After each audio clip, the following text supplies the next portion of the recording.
सबसे पहले मानव भूगोल आप लोगों का जो पहला चैप्टर है उसकी प्रकृति, उसके विषय क्षेत्र बेटा। जननांगी संक्रमण का सिद्धांत, ओ हो भाई। उद्योगों की अवस्थिति को प्रभावित करने वाले कारक। बंदरगाहों को अंतर्राष्ट्रीय व्यापार का प्रवेश द्वार क्यों कहा जाता है। क्वेश्चन पूछा जा सकता है कि जनसंख्या घनत्व को प्रभावित करने वाले क्वेश्चन है ना। मानव बस्ती चैप्टर की, तो इसमें भारत में ग्रामीण बस्तियों के प्रकार आप लोगों को लिखने को आ सकते हैं, वो चारों प्रकार। भारतीय कृषि की क्या क्या समस्याएं हैं। नमस्कार प्यारे बच्चों, मैं अली सर आप सभी का इस महत्वपूर्ण सेशन में, इस महत्वपूर्ण वीडियो में आप सभी का बहुत बहुत स्वागत करता हूं। क्योंकि आप लोगों का मैंने जब इतिहास का मोस्ट रिपीटेड वाला वीडियो बनाया तो आप लोगों ने कहा कमेंट बॉक्स में कि अली सर ऐसा जियोग्राफी का भी ला दो। तो मैंने कहा कि क्यों ना मेरे बच्चे जो परेशान हो रहे हैं उनके लिए मोस्ट रिपीटेड चैप्टर वाइज, है ना। बस इतना तू कर गया मेरे बेटे, तेरा काम बन जाएगा। तो देर नहीं करते हैं हम लोग, हमारी जो दोनों बुक हैं, ठीक है, मतलब विश्व के संदर्भ में और भारत के संदर्भ में जो आप लोगों के भूगोल के अंदर चैप्टर हैं, ठीक है, यस या नो। तो मैंने इस वीडियो में आप लोगों के लिए पहली बुक में और दूसरी बुक से संबंधित चीजें यहां पर मेंशन की हैं। बस आप लोगों को उनको बेहतर तरीके से क्या करना है, करके जाना है। तो चलिए, सबसे पहले मानव भूगोल आप लोगों का जो पहला चैप्टर है उसकी प्रकृति, उसके विषय क्षेत्र बेटा। यहां से मैं बात करूं पर्यावरण नियतिवाद और संभववाद, इन दोनों के बीच में क्या अंतर है ये लिखने को तुम लोगों को आ रहे हैं बेटा। इसके अलावा नियतिवाद की अवधारणा किसने दी और यह क्या है, इसके ऊपर प्रकाश डालिए, ये क्वेश्चन आप लोगों से बन रहा है। इसके अलावा दो क्वेश्चन और आप लोगों को दे रहा हूं बेटा। मानव भूगोल की शाखाएं, है ना, मानव भूगोल की शाखाएं कर जाओ। शाखाएं व उसकी उप शाखाओं का वर्णन कीजिए, है ना बेटा, उप शाखाओं का वर्णन कीजिए। बड़ा आईएमपी क्वेश्चन है बेटा ये, है ना, बोर्ड में आप लोगों के लिए। इसके अलावा एक क्वेश्चन और आप लोगों को देना है मुझे, मानव भूगोल के उपागमों पर प्रकाश डालिए, है ना बेटा, क्या करना है। तो ये तुम लोग कर गए, मेरी बातों को अच्छे से नोट कर लेना तुम लोग, ठीक है। क्योंकि मैं यहां आप लोगों को कुछ बता रहा हूं तो मेरा पिछला जो एक लंबा अनुभव है उसके ऊपर पे ही आप लोगों को मैं सारी चीजें यहां पर बता रहा हूं। इसके अलावा हम लोग बात करें सेकंड चैप्टर, विश्व जनसंख्या वितरण घनत्व वृद्धि वाला जो चैप्टर है, उसमें आप लोगों को इस वाले क्वेश्चन को घोल के पी जाना है। देखिए, ये पहली बुक और बुक 2 दोनों का ही मोस्ट मोस्ट रिपीटेड क्वेश्चन है कि जनसंख्या वितरण को प्रभावित करने वाले जो कारक हैं, चाहे वो भौगोलिक कारक हो, चाहे आर्थिक कारक हो, चाहे सामाजिक धार्मिक कारक हो, इनको बहुत अच्छे से आप लोगों को कर लेना है। तो ये क्वेश्चन वायरल प्रश्न होने वाला है बेटा तेरे लिए।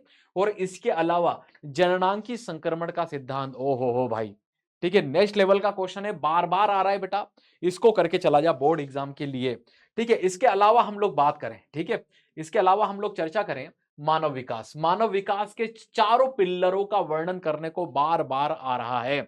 और उसके साथ साथ मानव विकास को कैसे स्टडी किया जाता है, इसके उपागमों का वर्णन कीजिए।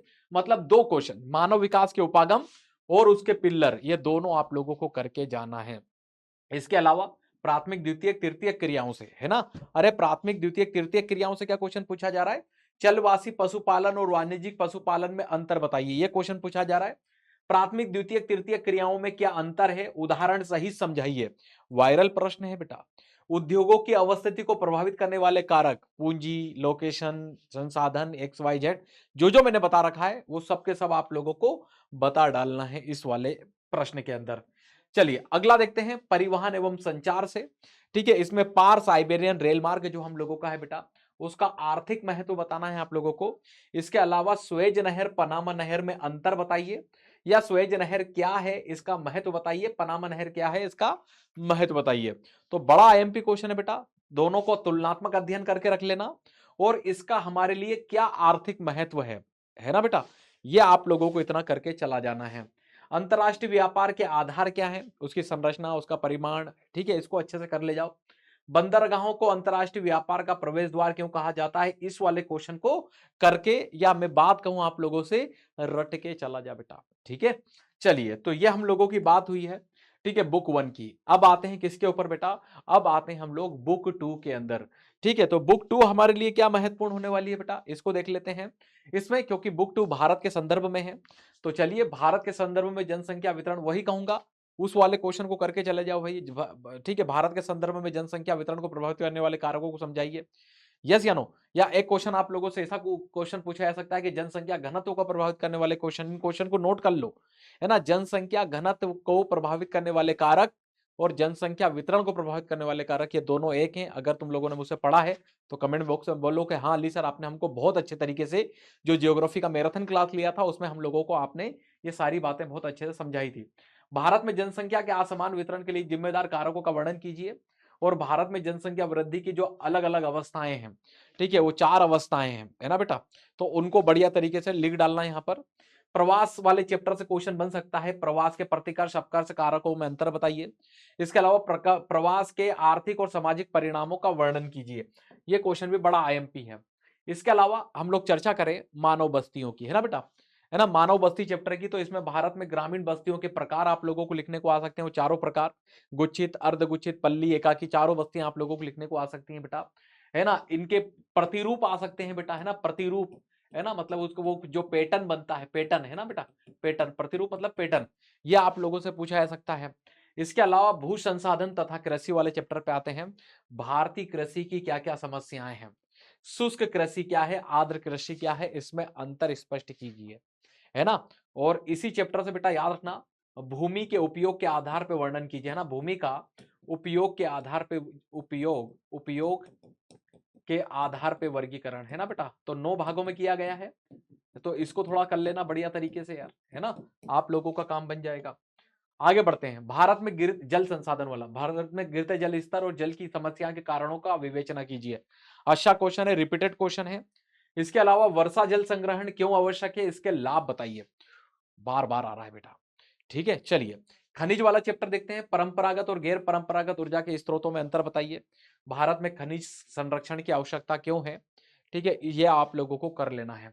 अच्छा पीछे एक क्वेश्चन और बताना था कृषि वाले में यार, है ना, कृषि में आप लोगों से कपास, याद रखना कपास, चावल, चाय, गन्ना, इसकी भौगोलिक दशा लिखने को आती है इन चारों की, है ना बेटा, इसको कर डालना है यार, ठीक है। चलिए इन चारों की फिर तो सुन लेना, इन चारों की भौगोलिक दशाएं, है ना, मिट्टी कैसी चाहिए, तापमान कैसे चाहिए, है ना, पानी कितना लगता है, ये सब देख लेना बेटा।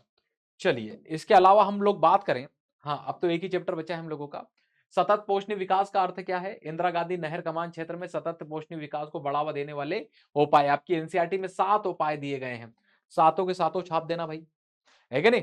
तो ये आप लोगों के लिए एक मस्ट सेशन होने वाला था, ठीक है, जो हम लोगों ने यहाँ पर क्या किया है, डिस्कस किया है। आशा करता हूं कि आपको ये सेशन बहुत अच्छा लगा होगा और आप लोग इसको बहुत बढ़िया तरीके से कर जाओगे। इतना कर गए मतलब आप लोगों का 80% के आसपास कहीं नहीं गई, यहीं से फंसेंगे भाई क्वेश्चन, ठीक है। चलिए तो फिर मिलते हैं, तब तक के लिए टाटा बाय बाय, जय हिंद जय भारत।